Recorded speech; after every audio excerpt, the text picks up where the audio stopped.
The first thing I noticed when I entered the Hindu temple and community center was the people removing their footwear and placing them on the shelves.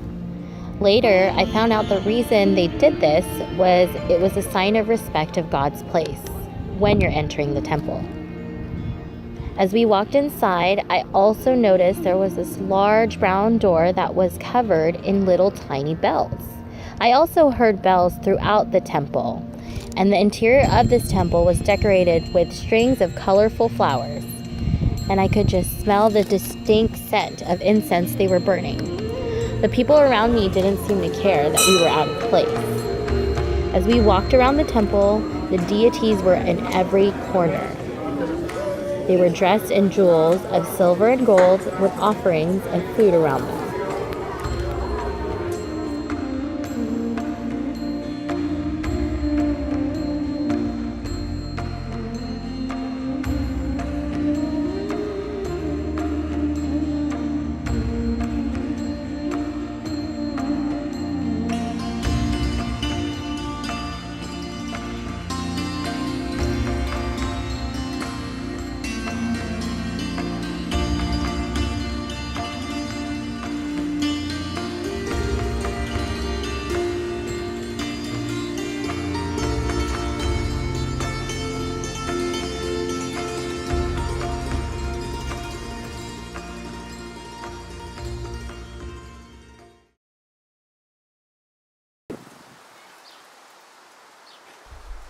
Modern temples like these are interesting. The interior has a great contrast from the white bare walls of the building itself. As soon as we entered, there's a welcoming feeling. The lighting is warm and we could hear various chiming bells and rhythmic chanting. It's very meditative. One area of the ceiling has a soft red and yellow billowy sheet draping from it, most likely showing significance for one of the popular altars.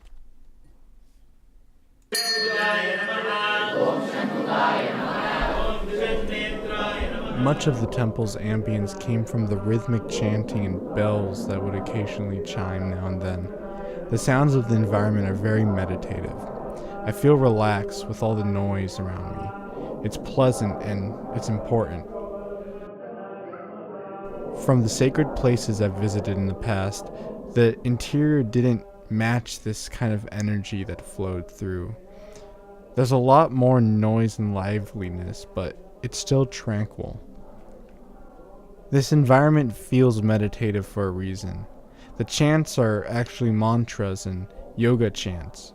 With everyone being welcomed and united with similar energies and feelings from the environmental noise, one can feel closer and united with Brahma.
Artwork of the Hindu temple is one of my favorite elements.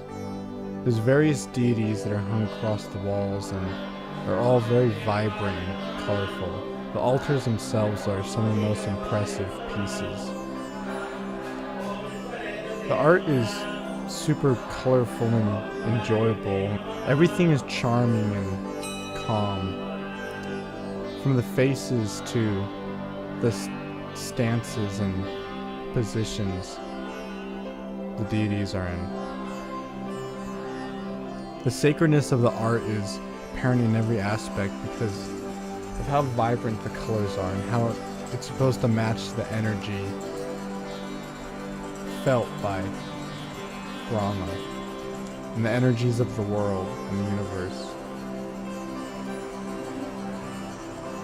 Since Brahma has so many various incarnations and manifestations, there's a huge variety of art and characters. Each deity has such a colorful and unique appearance. It's like it's a bunch of facets and faces of Brahma. Each one represents something, but it's all Brahma. All of these manifestations of one entity create an extensive and epic range of beautiful artwork, made to visualize and respect the single God to worship. Something that intrigued us on our visit to the Hindu temple was we saw a lot of milk on some altars. Some specific altars had an area where people would pour milk on it, and this kind of confused us because we're used to like solid food being, an offering or putting food into a bowl.